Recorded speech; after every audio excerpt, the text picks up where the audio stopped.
Israel's pop song of the year that is also a prayer. We're exploring Ktonti by Yonatan Razel, and with thanks to Greg Rakosi from Unsplash.com for the image. Some background about the song and about Yonatan Razel. Razel moved to Israel as a young child from America with his family. He grew up in an Orthodox household. And as he was growing up, he worked in various jobs as an arranger, a composer, a shepherd, a student of psychology. And it wasn't until 2009 that he made his mark with his arrangement of V'hi Amda, which was voted the best song of the decade by the Haredi radio station Radio Kol Chai, the ultra-Orthodox radio station Radio Kol Chai. And it wasn't until much later that he broke through from the Orthodox and the ultra-Orthodox to the wider Israeli public. In that same year of V'hi Amda, his daughter was badly injured in a fall and had a long and traumatic recovery. On her recovery, Razel composed this song, which came out in 2013 and won Best Song. And with that, I think it makes sense to listen to the song now, and we'll talk more about it afterwards. You'll see up in the top right-hand corner of your screen, there's a little eye, which you can click on to take you to the song with subtitled translation. And also down below in the comments, you'll also see a link to the song itself. We'll see you back here in a second.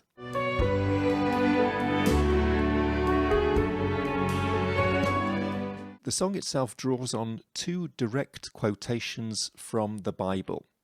The main body of the song refers to Genesis 32. And this is the point where Jacob, Yaakov, is coming back to where he ran from. Jacob is coming to face the brother, the twin, from whom he stole the birthright.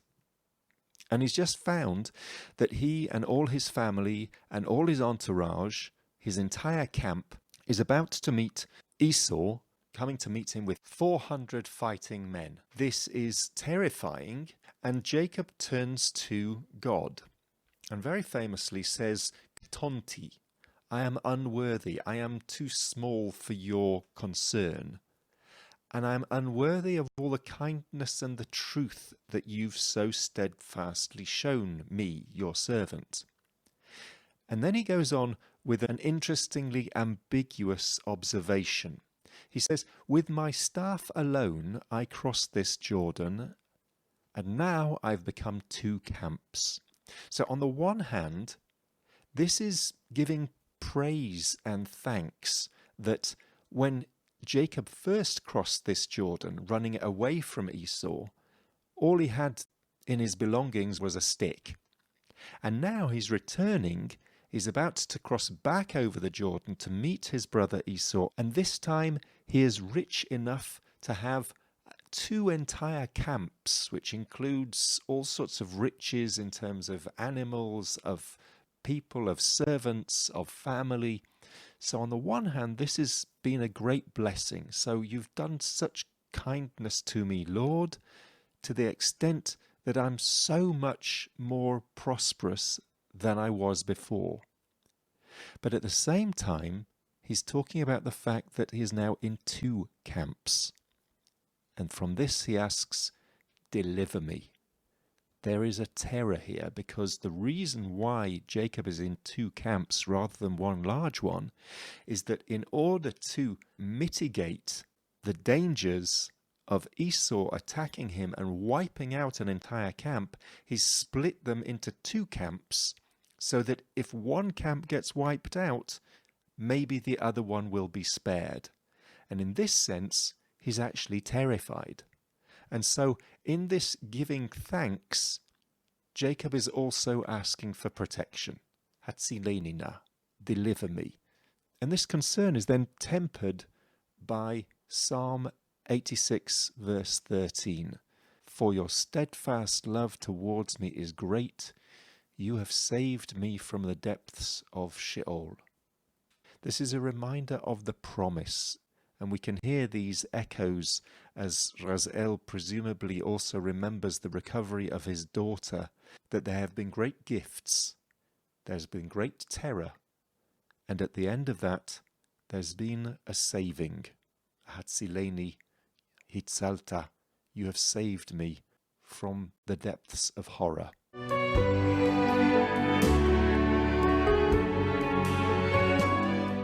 Another piece to Ktonti is the way in which this song was almost like the soundscape of the awful times in 2014 when the 3 boys were assumed kidnapped and later found murdered. And it was in that terrible moment when the boys were discovered to have been murdered that Yonatan Razel went to the Shiva house, to the mourning house of one of the mothers of these boys that had been murdered. And he was sitting there, and Racheli Frankel, the mother, came up to Yonatan Razel and said to him, I want you to know that your song has been going through my head for the last few weeks, and it's the one thing that has sustained me. Ktonti, I am not worthy of all your support and blessings. And so this story has been woven into the tapestry of the meaning of this song, that it's not only a song about Razel's daughter, it's not only a song that commemorates the story of Yaakov, Jacob in Genesis, it's also a song that commemorates that period in time that Israel and Israelis went through. And now you.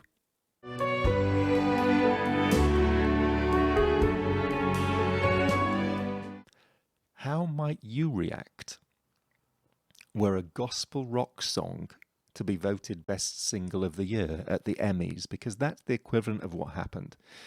This was voted best song of the year by Israel's equivalent of the Emmys. How would you react if a very, very religious song won the Emmys? This song reached Israeli consciousness in a period of hopelessness, where tensions were incredibly high between Israelis and Palestinians, and fears of global capitulation to Iran's nuclear plans were growing. Remember, this was at the time of the Iran deal, which in Israel was being received in fear.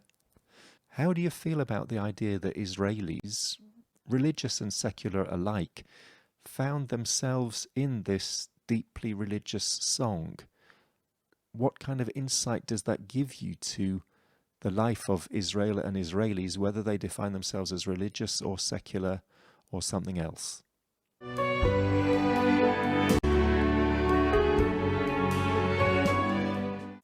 So this was our exploration of this pop song that's also a prayer.